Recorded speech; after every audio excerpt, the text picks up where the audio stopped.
All right, my man, with no further introduction needed, my boy, Kevin Williams. Before my man begin to speak, you know it's going to be fire.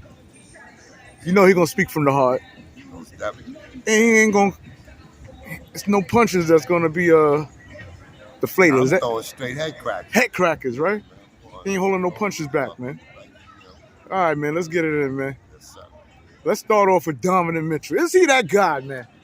Let me say this. Donovan Mitchell could help the Knicks. He could be a piece that we put in there. But we can't give up 6 or 7 first-round picks for him, man. He's not worth that, man. He's a diminutive scoring guard. Understand that. And he doesn't play that good defense. No, so will he be exposed for not playing the defense? Yeah, in the East, yeah, he will be. Yes. The East will expose you. If you're not a physical player in the East, you're going to be exposed. You can't be soft and all you do is shoot. They exposed Fournier. Fournier can't guard nobody in the East, man. We're going to expose you here, man. And you got to understand the East is physical. Big man basketball. The West is run and gun. So you got to be like the lady told me, Queen of Harlem, much respect. She said that Opie don't got to bulk up. Yeah, he do to play in the East, man. When she East told is you that? physical. She told me that on Real Talk with Nick on Oh yeah, she tuned in. comments. Yeah, she spoke about it. I responded to her because I have wanted her to know that in order for us to compete in the East, we're gonna have to be physically stronger than we are. And I mean that means that when they do what they did, like if somebody street ball the Knicks and they can't handle street ball, what make you think you're gonna handle the NBA physicality? It's way more intense than street ball. Okay, and what do you say to those who say, you know what, that tournament, the PM, you know, It's let that go, ominous man, sign. because it's not a official game. It's It's not an a, ominous sign. Let me tell you something. When I played, I won championships in them pro-ams, dude, and I was an NBA player. So, and me, I'm a single dude. But I tell you one thing, I played in all them pro-ams that you see them playing, and I won them joints, man. Going against people that was trying to bust my ass. Yeah, I took no prisoners. Check my record. You understand? When you go out there and you play against guys, you better be in the best shape of your life, and you better know it's always somebody out there trying to take your name. So that's the way you got to come out and you got to approach it like that. I done never went to a game that I didn't think that I could play to win. I'm not going to get on the court if I'm not going to play to win.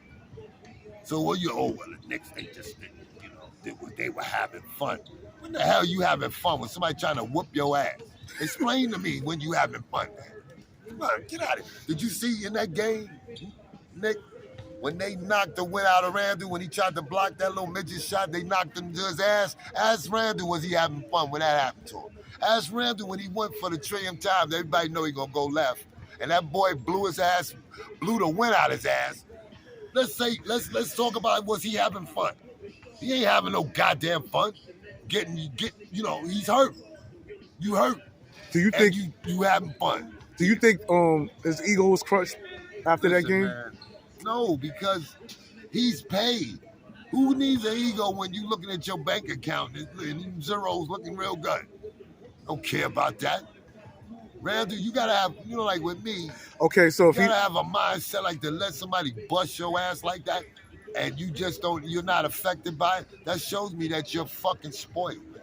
For real. That's what listen, I played a game in Brooklyn Sunday. I had 15 points, but I know exactly what I got to do now to play. I got to get my win up, so I'm on the track running. I'm trying to correct some errors in my game at 61. Okay, so now these errors I didn't have when I was younger because I would always run. But now I see what's wrong because I had to get in a game to see exactly what's wrong. So I'm going to try to address that.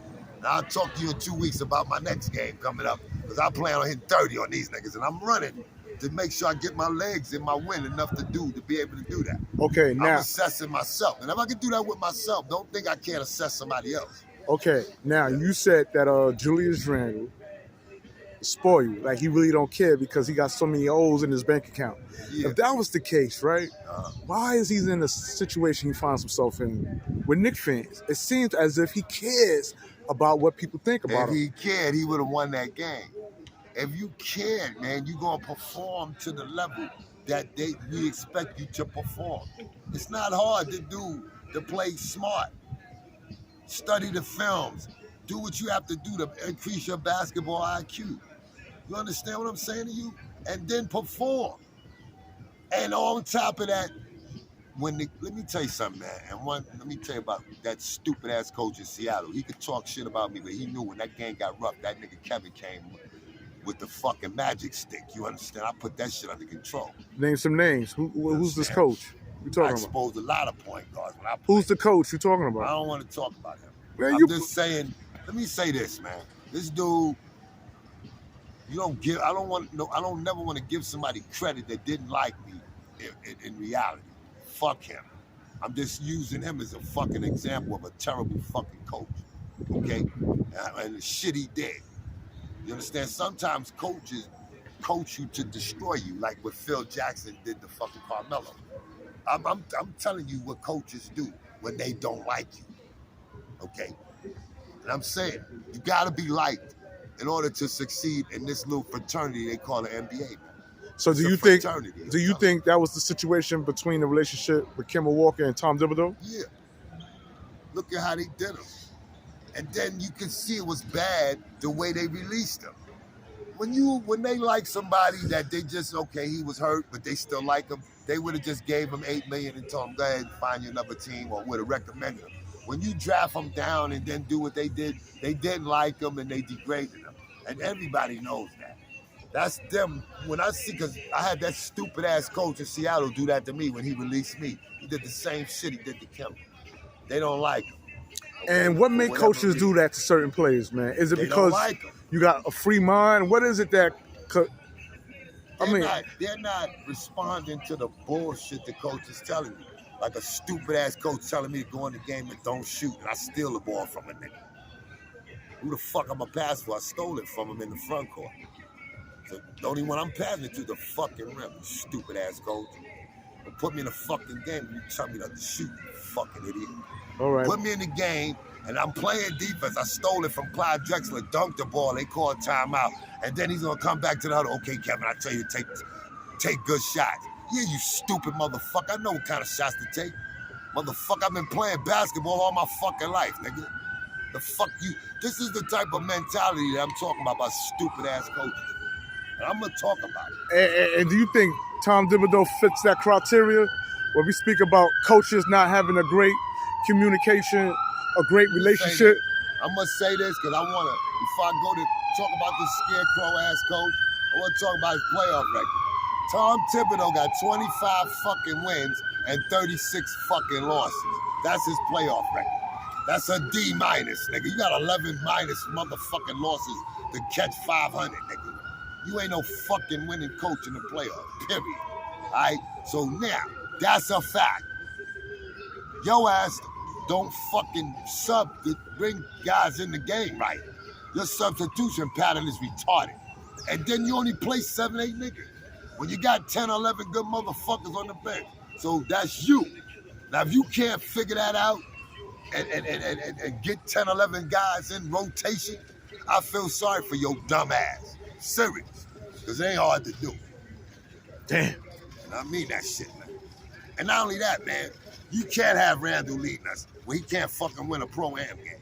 I'm talking about, listen, man, that shit is glaring to me. Yeah. Glaring. So damn, sorry, you're not high on Randle at all, man. No, listen, when somebody, if I'm working on my game and I go into a game playing against a fucking Pro-Am nigga and I can't fucking get 30 on them niggas, you know how much Randle had? Randle had like a 15. Shot 5 for 14. Jalen Brunson shot 9 for 14. And Obi shot 10 for 13 or 10 for 14. That's not bad. No, I'm talking about Obi played good, but I'm talking about Obi had to come off of what he was doing to guard Randle's man. And he couldn't guard him. He's too fucking strong and big, man.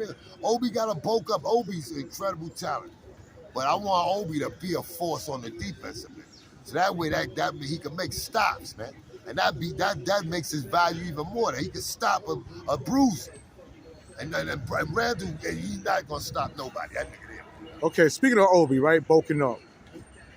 Listen, if he bulks up, stronger, man. Okay. Up top, get big up top. If he get big up top, right, would that hurt his run and gun game? No. What it would, it prevent What's- injuries, and it would prevent when that nigga threw his body in the Obi and moved him out the way. That's why I want more mass. Nigga throw his body, yeah, nigga, boom, boom, nigga, yeah, nigga, that nigga gonna back the fuck up. You understand? I want him stronger down there. Especially if you plan him at the power forward position in the fucking East. This ain't the West, man. This ain't no running gun shit. This is banging in here. He gonna be ready. Get Obi ready to bang. And then get ready, Obi ready to bang and get ready to shoot. I want Obi scoring. Obi bust their ass, man. Listen, man, I'm not mad at that. I was just mad that when the game got physical, Nick, Obi didn't get physical, man. Obi didn't get physical like I wanted him, you know. And Randle left the building. Okay, so no. And speaking of Randle, because he got conditioned, you know, he lost a lot of weight. He better bulk back up. He think he lost too much weight? Yeah, he's too light now. Let me tell you something, man. You know how? Let me tell you something about Randle. His fucking scout report, and I read it. He only go left. They push him right. He turns the ball over. All they do is get on his left hand, Nick, and push him right, and he turns it over. He's gonna go left every fucking time. How the fuck you expect? You don't read your scout report, Randle? Get your ass on the right side of the court and work on going right, man. And I mean, don't even use your left hand. Work on your right hand. Finish it right. Go right. Work on finishing right. You think RJ Barrett's working on his right? You damn right he is, and I seen him. RJ could go right. I don't know what the fuck you be talking about. He can't go right. I used to see him go right in college, man. Throw fucking Zion alley-oops on the left side of the basket. So nah, that ain't, you know. What they want RJ to do is go right and go right and dunk right. No, RJ go right, and when he get to his spot, he stops and he hits it right off the glass. And guess what? I haven't seen him missing one yet. So if the nigga's 10 for 10 going right and stopping short and banking, goddamn it, then do it. Because he's good doing it. All right. I don't care what nobody say about RJ. Don't leave RJ alone. And let me tell you something, man. You trade that nigga Donovan Mitchell for RJ, you're going to see the defensive fucking deficiency that y'all talking about. You don't win no games in the NBA unless you play defense. You're going to get rid of fucking your defensive players to bring in a 25-point scorer and whose man going to score just as much as he is. Yeah, and Danny Ainge, you know, he won everything, man. Talking about 6 or 7 first-round pick. You serious, man? And even Leon Rose, man. Listen to me, man. You're doing good. But y'all know y'all going to trade somebody. I know him. Leon Rose, he listens to reason, but then he go back and listen to Dolan's stupid ass. And then, you know, if anything can happen with that. Because Dolan is retarded. So the way you look at it, man, you saying it's a done deal. Donovan Mitchell's definitely coming, and he's going to come in. Donovan Mitchell is coming in. Now, how they do it, I just don't know. But he's coming in. If he doesn't come here this year, he'll definitely be here next year. Okay? But he's coming here because Donovan Mitchell wants to come here. Okay? And regardless, whatever, Knicks can't get a star. Now they finally got one star to come here. And believe me, they're going to bring him. Okay? And who we might lose, man? I'm going to say this. We might use Emmanuel quickly. We might lose him, or we might lose Grimes. You know, we're going to lose a key piece to our core. Yeah, I just interviewed a guy yesterday, and I brought up Quentin Grimes. He said he's somewhat the next Klay Thompson, man. Yeah. You agree with that? Listen to me, Quentin Grimes is like Allen Houston. He reminds me of Allen Houston, man. And he's tough too, man. You don't get rid of a fucking Allen Houston. You know how long it took you to find out Allen Houston? Now you just gonna found one and then you're gonna get rid of him. So you put Quentin Grimes with a Klay Thompson as well? I know Allen Houston see a lot of him in him. Allen Houston ain't gonna let Allen Houston ain't get rid of Grimes. I don't. But do you think he's also a good comparison like, when we speak with someone like Klay Thompson? What, you talking about trading him for Klay? No. Comparing, like his game is somewhat like a Klay. I think that where we speak behind the arc and his shooting ability. I look at Quentin Grimes. He reminds me of fucking Allen Houston, man. Let me tell you something. Allen Houston shoot just as good as Klay Thompson, man. Allen Houston was a hell of a fucking scorer, man. And he was big, man. I'm not gonna get rid of an Allen Houston type player and bring in some 6'1" motherfucking high jumping little guard. I'm not doing that.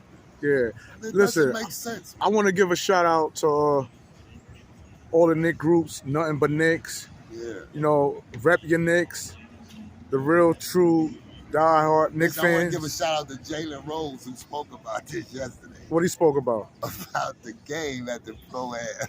What he said? They named the dude Jordan Washington. That's the dude that destroyed Randle.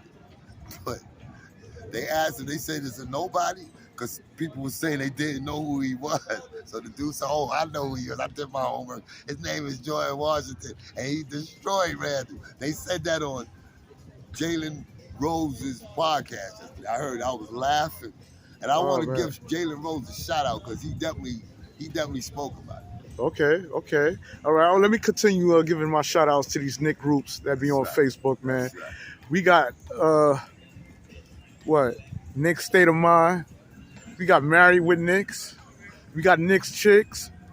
We got Real Talk with Nick. That's what you fucking right. That's we got Nick Nuts, Nuts for Knicks. I mean who else?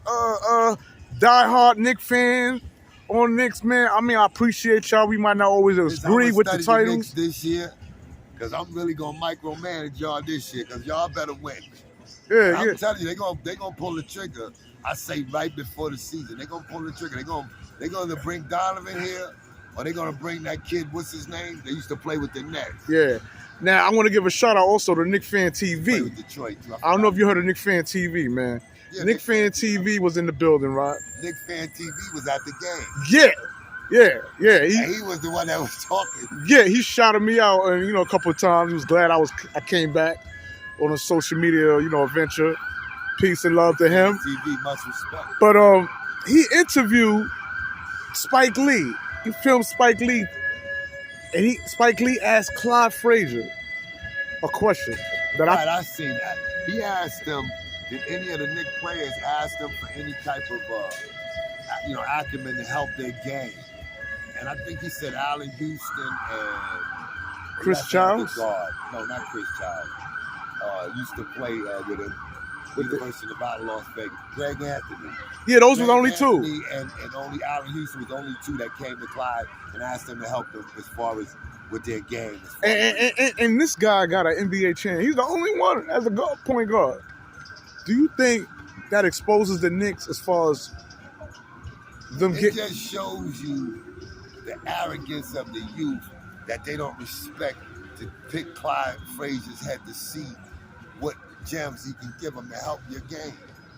I used to talk to Fred Brown, man. Fred Brown used to always tell me, man, the only thing you can do is make it a mission, man. Don't be afraid, man. It'll be great. That's downtown Freddie Brown, man. That mug used to shoot the ball, man, and shoot the lights out of it, man. You gotta take that for what it is, man. Okay. I'm just saying, man. Like when you talk about that, and that stood out to me. That's why I still remember it. Right. When they said that, I said, damn, only 2 fucking players, all the fucking years. How long Clyde was a fucking announcer? About 30 years? Yeah. Took just that 30 years ago. Right. Allen Houston and fucking Greg Anthony played about 30 years ago. So you mean from now all the way from this time, nobody asked Clyde? What does it take to be an NBA point guard Clyde, champion? How can I, you look at my game every night. What do I have to do to be better?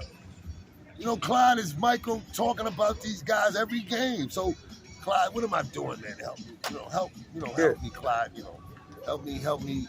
Help me get my game better. And as a coach, do the coach get some of that blame? Because some say, you're the overseer. Should he assign his players to go speak to Clyde Frazier? The coach is more concerned about his opponents and game preparation as opposed to what Clyde got to say. He's got to prepare his players to go out and play in the game. So Clyde is not one of his priorities. His priorities is whatever he got to do in order to get his team ready to beat this team that he got to prepare for. Right. And you know how the players practice off season? Should we have something for coaches where they polish on their coaching skills off season, man? How can the coach improve his rotations? I'm gonna say this, the coaches are already using their brain, trusting everything to formulate what they're gonna do in the upcoming veterans camp. I know. I used to see that a lot when I was in the NBA. So the coaches are doing what they have to do. Okay, as far as formulating what they're gonna do, how they're gonna, look at players, utilize them, what system they think is best. They're going over all of that as we speak. Okay, because in about another month, camp is gonna get ready to get underway. I think in October or September. Right. September, October, camp is gonna start. So November, the season starts. Okay. We got 2 or 3 months, and I don't think the Knicks are ready. You don't think so? What do you expect from the Knicks as far as the seed? What do you think they're going to end the season with? Let's say this, man, and I'm be honest with you. That's all we want. I want you to listen. Jalen Brunson is going to come ready to play. Okay? R.J. Barrett is going to come ready to play. Okay? My man Mitchell Robinson is going to be ready to play. All right, that's 3 players, man. Okay. Jalen, R.J., and Mitch. I don't know they ready. I say Quentin Grimes 4. is going to be ready to play. And I'm going to say this. Emmanuel Quickly is going to be ready to play. I'm talking about that should be my 5. Hey, what about Quickly, man? Okay? They're going to trade Quickly. Wow, to say it ain't so, man. You think Emmanuel Quickly is going to hang with Donovan Mitchell all season just to have that man take his place? Be here this year. If Danny Ainge don't relent on what he's saying and make a reasonable deal, Donovan Mitchell ain't gonna be here. If Leon Rose give up 5 first-round picks for Donovan Mitchell, he will go down in history as the dumbest ass general manager in fucking history in the NBA. He'll give up no first-round picks for no small 6'1" guard, man. You serious, man? And on top of that, he's not gonna get you no championship either. Donovan Mitchell ain't gonna get. Hell no. Did he get Utah a championship? Come on, man. I'm telling you the truth, man. Okay? Now, I'm not saying not to get him. Donovan Mitchell is a good piece we could use. But I'm not giving up my whole fucking unit. I'm not giving up my young core and all that for him, man. I'm not doing it. So how far you see the Knicks going with a player like Donovan Mitchell? I say this, with Donovan there, if they make a fair trade, like get rid of 48, Rose, and Randle, we go. I'd say we go to the Eastern Conference Final with Donovan. Because we got our young core. We got our young core intact. As long as we got our young core intact. But see, you got to understand this, man. To bring Donovan here, you got to get rid of Grimes, or you got to get rid of Emmanuel Quickly. You're going to have to get rid, or you might have to get rid of both. Because you're going to have to free up that 2-guard spot. Okay. Okay, so, and like I said, I like RJ at the 2. So, the way the Knicks is configuring their team, I'm not a fan of it. Like I said, when Mark Jackson get here, he gonna clear all that shit up. You're gonna clear it all up, man. All right, my man. That's what it is, man. Once again, listen, man, Harlem born, Harlem strong, Harlem all day, motherfucking long, Harlem forever, baby. It gotta be that way, man. That's right, baby. And we out on Real Talk with Nick. Peace.